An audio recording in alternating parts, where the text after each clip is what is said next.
Di video kali ini aku mau ngajarin kalian untuk bisa berbicara dengan baik di depan publik. Bahkan mungkin bukan hanya di depan publik, tapi juga ketika kalian ngomong berdua dengan teman kalian. Ini adalah seni berbicara yang harus kalian tahu, yang harus kalian kuasai. Konon katanya begini, mereka yang mengerti dengan baik juga akan dapat mengungkapkan pikirannya dengan baik juga. Jadi cara berbicara ataupun isi pembicaraan itu bisa menggambarkan bagaimana isi pikiran seseorang, isi pikiran kamu. Kalau pikiranmu kacau, tidak terstruktur, maka kata-katamu juga akan kacau, tidak jelas. Begitu juga sebaliknya. Jadi berbicara itu bukan sekedar berbicara, bukan sekedar ngomong.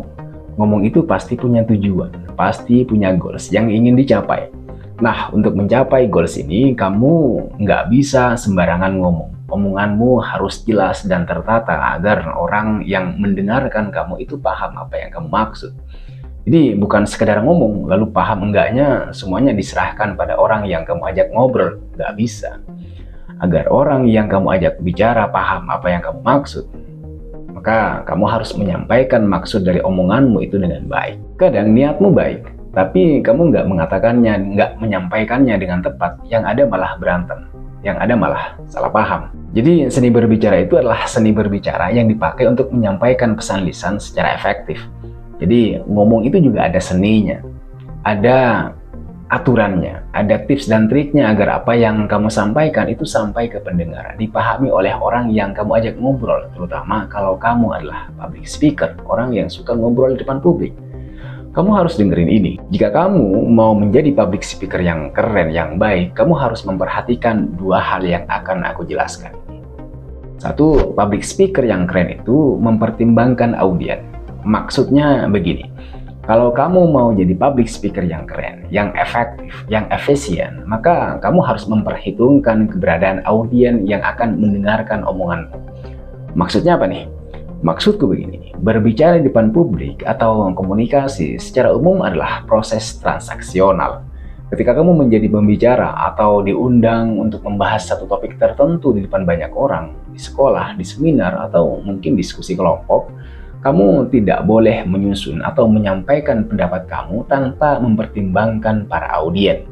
Kamu harus memikirkan penonton sebagai sebuah kelompok individu dengan motivasi, keputusan, dan pilihan, dan bukan sebagai beberapa kumpulan orang yang homogen, yang tidak terdiferensiasi. Nah, praktik mudah dari poin pertama ini adalah kamu perlu tahu siapa yang akan mendengarkan pidatomu itu. Siapa orang yang akan mengikuti seminar yang akan kamu bawakan. Ini tidak berarti bahwa kamu harus mengenal satu persatu audien yang ada di forum itu, enggak. Yang perlu kamu lakukan adalah kamu harus bisa memetakan atau bisa membayangkan siapa saja yang akan datang di seminar kamu. Misalnya, usia rata-rata, jenis kelamin, kelas sosial, atau mungkin level pendidikan. Ini perlu kamu pertimbangkan agar materi yang akan kamu bawakan tidak salah sasaran. Yang paling penting juga dari poin nomor satu ini adalah pembicaraanmu harus berorientasi atau berpusat pada penonton. Penonton harus bisa menjadi objek atau orientasi utama dari pembicaraan yang sedang kamu lakukan. Yang berarti kamu tidak boleh terlalu banyak membicarakan diri kamu sendiri. Karena masih banyak orang yang ketika berbicara di depan publik itu masih terlalu sering dan hampir sebagian besar dari pembicaraannya itu adalah tentang dirinya sendiri.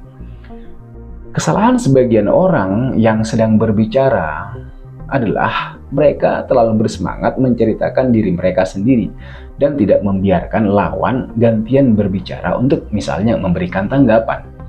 Bagi sebagian orang yang mengenal kamu, berbicara tentang dirimu sendiri mungkin menjadi hal yang menarik.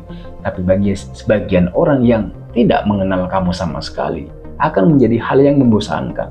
Apalagi jika kisahmu kurang menarik dan cenderung terkesan sebagai basa-basi saja. Yang kedua, menggunakan bukti atau proofs dalam presentasi yang kamu lakukan.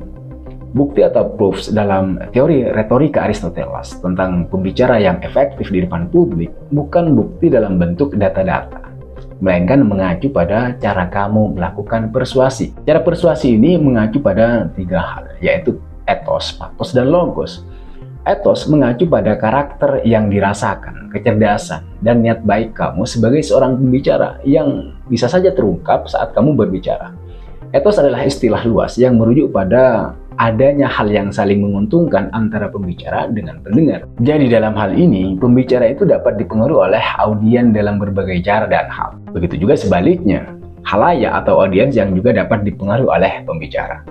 Dalam hal ini, pembicara yang bagus dan keren itu memang salah satunya dipengaruhi oleh bagaimana kamu punya karakter, kecerdasan, dan niat baik dalam diri kamu, yang semua itu bisa terpancar ketika kamu berbicara di depan publik. Berikutnya logos. Logos adalah bukti logis yang harus kamu gunakan dalam menyampaikan argumen dan rasionalisasi.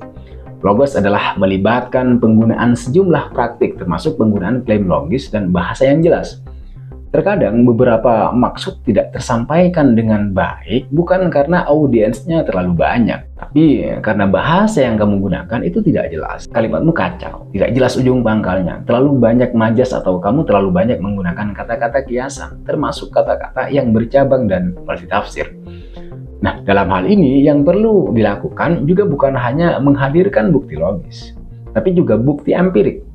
Jika bukti logis dihadirkan dalam bentuk penggunaan kalimat yang jelas dan rasional, kalimat yang gamblang dan tidak bercabang, maka bukti empirik berarti kamu juga harus mendasarkan pembicaraan kamu terhadap bukti-bukti empiris yang dapat memperjelas dan memperkuat bukti logis tadi. Misal, kalau kamu berbicara tentang peningkatan angka kemiskinan, yang kamu lakukan bukan hanya menyampaikan itu dengan kalimat yang tersusun rapi secara redaksional, tapi kamu juga perlu menyertainya dengan data-data atau angka faktual yang bisa menjadi penguat dari presentasimu itu. Yang ketiga adalah patos. Patos berkaitan dengan emosi yang keluar dari diri audiens atau pendengar.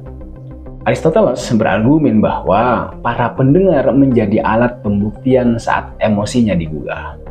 Para pendengar punya cara penilaian yang berbeda ketika dipengaruhi rasa bahagia, sakit, benci, atau takut. Jadi teman-teman, patos ini berkaitan dengan emosi yang bisa kalian munculkan dari para pendengar.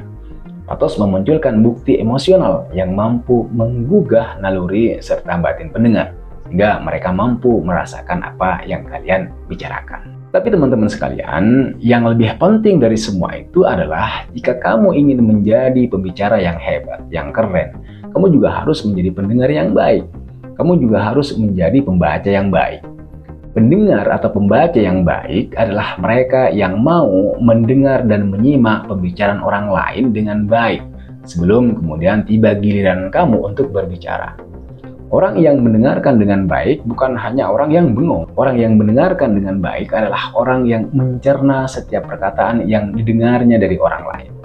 Dia tidak melupakan, dia tidak mengabaikan, melainkan mencerna semua masukan, semua kritikan, semua input, untuk kemudian dia jadikan pertimbangan, dan sebuah input itu yang masuk ke dalam diri kalian melalui proses mendengarkan tadi itu akan memperkaya pengetahuan dan wawasan kalian, sehingga ketika tiba giliran kalian untuk berbicara di depan publik, kamu akan menyampaikan sesuatu dengan baik dan sesuai dengan tujuan pembicaraan itu. Selanjutnya, ini yang terakhir, kalau kamu ingin menjadi pembicara yang hebat, yang baik, yang keren, berbicaralah dengan menggunakan sudut pandang yang baru.